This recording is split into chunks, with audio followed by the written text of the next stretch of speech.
Salut tout le monde, c'est Pons, j'espère que vous allez bien. Je vous fais cette petite vidéo pour parler de la toute dernière mise à jour sur 7 Days to Die, datant du mercredi 25 juin, la deuxième mise à jour post 2.0, j'ai nommé la B292. Alors j'avais fait une vidéo il y a quelques jours sur la première mise à jour après la 2.0, et là on a une deuxième mise à jour surprise. Alors par contre c'est une petite mise à jour, donc faut pas s'attendre à des changements majeurs, mais en tout cas on va en discuter et je vais vous communiquer tout ça. Je vais vous parler des points les plus importants parce qu'il y a beaucoup de choses en fait sur cette petite mage, mais pas mal de choses assez insignifiantes. Installez-vous confortablement et c'est parti, on va se plonger dans cette mise à jour B292. Alors, un des plus gros changements, c'est que maintenant, les zombies de biome, c'est-à-dire les zombies qu'on retrouve exclusivement dans certains biomes, j'ai nommé par exemple la momie cracheuse du désert, ou même tout simplement le yeti, les griffes gelées du biome de neige, et bien maintenant vont se déplacer en sprintant à la vitesse qu'ils auraient s'ils étaient en lune sanglante. Donc c'est un gros changement pour cette 2.0, puisque les zombies qui sont dans les biomes, les yetis et les momies cracheuses d'insectes, c'est quand même deux zombies qui sont assez menaçants. Moi personnellement je joue en extrême, d'ailleurs vous pouvez retrouver mes lives au quotidien dès 15 h sur Twitch si vous êtes curieux. Et bien en extrême, les momies et les yetis c'est quand même des zombies qui sont un peu dérangeants, parce que la momie elle peut snare, elle peut ralentir sa cible avec son essaim d'insecte pendant presque 5 secondes au total, ce qui est très dangereux d'être ralenti, hein, vous en doutez. Ça me rappelle un petit peu un proverbe militaire qui dit qu'une cible immobile est une cible morte. Et effectivement, dans 7 Days to Die, en général, quand on est en tout cas dans les difficultés les plus élevées, dès qu'on est immobilisé ou ralenti, en général, c'est pas très bon. En général, c'est la mort. Donc voilà, globalement, du coup, ces zombies-là vont pouvoir sprinter maintenant durant les tempêtes. Alors oui, les tempêtes, déjà, elles causent des dégâts. Les tempêtes, elles poussent à se réfugier dans des intérieurs. Mais maintenant, les tempêtes vont devenir d'autant plus dangereuses puisque les zombies de biome vont pouvoir sprinter à la vitesse d'une lune sanglante. C'est violent. Un autre changement apporté par cette mise à jour, c'est maintenant le fait qu'on peut taper une commande dans la console pour compléter tous les challenges, tous les défis. Donc pour ceux qui aiment tricher, personnellement c'est pas mon cas.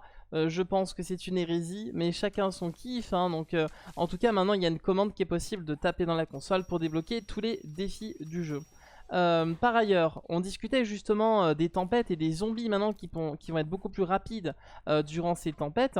Et bien cette mise à jour là va renforcer la tempête, dans le sens où il y avait des gens qui se cachaient parfois dans des trous dans le sol, qu'ils creusaient pour se cacher les tempêtes. Maintenant ce n'est plus possible puisque depuis cette mise à jour, les tempêtes maintenant vont aussi entre guillemets attaquer les joueurs de manière verticale. Effectivement moi je ne le savais pas, mais avant la tempête avait une approche plus horizontale, mais du coup pas mal de joueurs se cachaient en creusant un trou dans le sol tout simplement et n'étaient pas dérangés. Maintenant c'est le cas, les tempêtes vont vous traquer, que ce soit horizontalement mais également verticalement, donc les trous dans le sol lors des tempêtes c'est fini.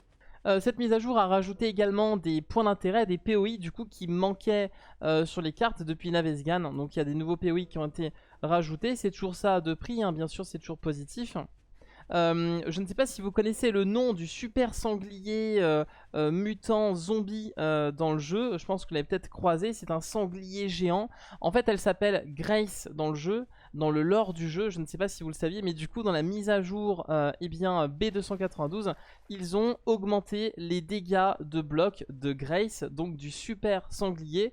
Le sanglier, de ce que j'ai vu, là je vous le montre pas dans cette vidéo, mais j'ai vu vite fait un extrait, détruit des blocs à une vitesse hallucinante. Donc maintenant, il faudra se méfier clairement de Grace. Moi actuellement je joue en extrême, je suis je crois à ma 10e lune sanglante, je crois dans quelques jours.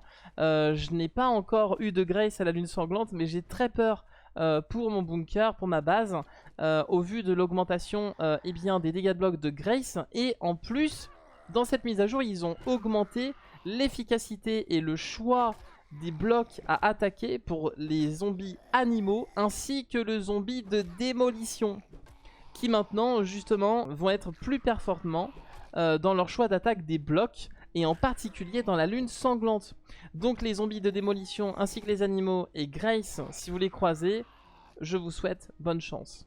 Dans cette mise à jour également, il y a une amélioration de la qualité du loot du POI qui s'appelle Mine 01. C'est un POI que j'ai fait justement dans mon let's play en difficulté extrême que vous pouvez retrouver sur YouTube, également sur Twitch et sur Kick si vous le souhaitez. Donc c'est un POI qui était très dangereux, sympa.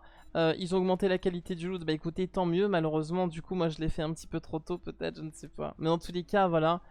C'est toujours ça de prix. Il y a également une amélioration et une augmentation du terrain de la neige. Donc maintenant, si vous souhaitez récolter de la neige ou taper dans la neige, eh bien les blocs de neige auront plus d'HP et seront moins fragiles.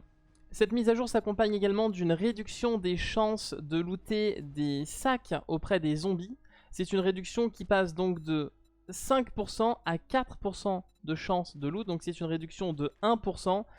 C'est une petite réduction, 1%, on pourrait croire, mais en vérité, je ne sais pas vous, mais moi, les lunes sanglantes en extrême, etc., je loot énormément de sacs, clairement, donc c'est toujours ça de perdu. En tout cas, c'est un nerf sur les chances de looter des sacs auprès des zombies.